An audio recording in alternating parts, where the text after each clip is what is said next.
The number one reason why we get stressed is when we do something that we are not passionate about. Believe it or not, your mind just can't take it. But you continue doing stuff because you have to. Or that is what you think and believe. Let me ask you a question. When you are at work, how many times are you asked to do something which you do not enjoy doing? No, if you are bad-mouthing your boss, just hold on. That really does not help. You are falling more and more into the negative spiral. This is how the negative spiral works. 1. You do not enjoy your job. 2. You bad-mouth your boss. 3.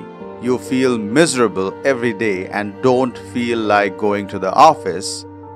4. You think you are a loser and you don't know how to deal with the situation. 5. You think life just sucks. I hope it is not this bad with you. But let us step back from this negative spiral and look at this situation from a distance. No matter how much you think that your boss is responsible for your misery at work, that is not true. This fact might hit you hard, but think about it.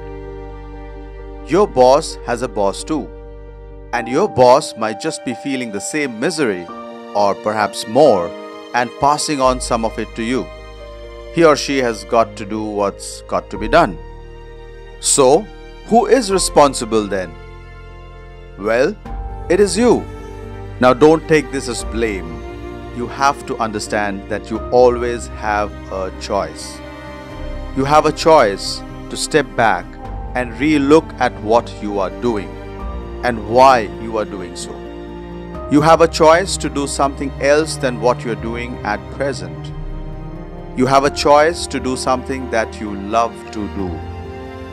If you have just come to the conclusion that this is not practical, I will tell you why it is.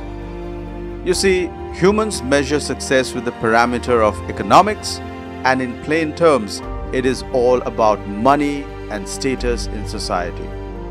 When you see someone working in a company in a so-called respectable job, you start visualizing yourself doing something like that.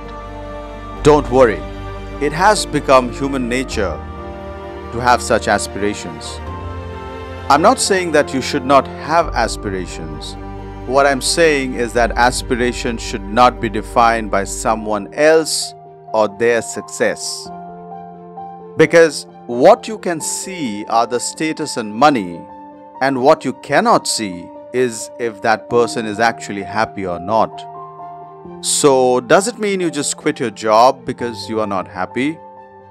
My answer is no. The reason I'm saying no is because we have to balance certain factors. We have to be practical in our approach. If you are in the job because of the paycheck, then chances are that you are unhappy. But you do need that paycheck to make ends meet. It would be plain and simple foolish to suddenly quit the job. But I would also say that you should not be staying in a job that makes you unhappy and frustrated. Without the job, you don't get the money.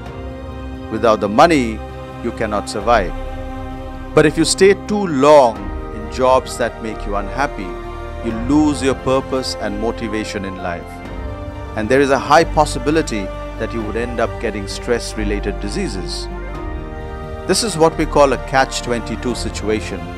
We feel stuck and don't know what to do. Since I've been there and I have come out of it, I will tell you how you can too.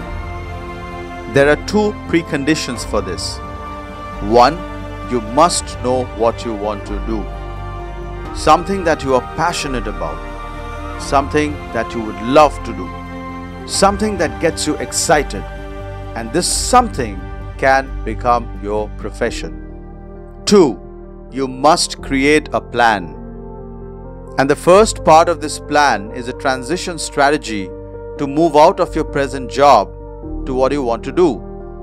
Without these two preconditions, if you quit your job, you will jump out of the frying pan and fall into the fire. Not literally, but metaphorically.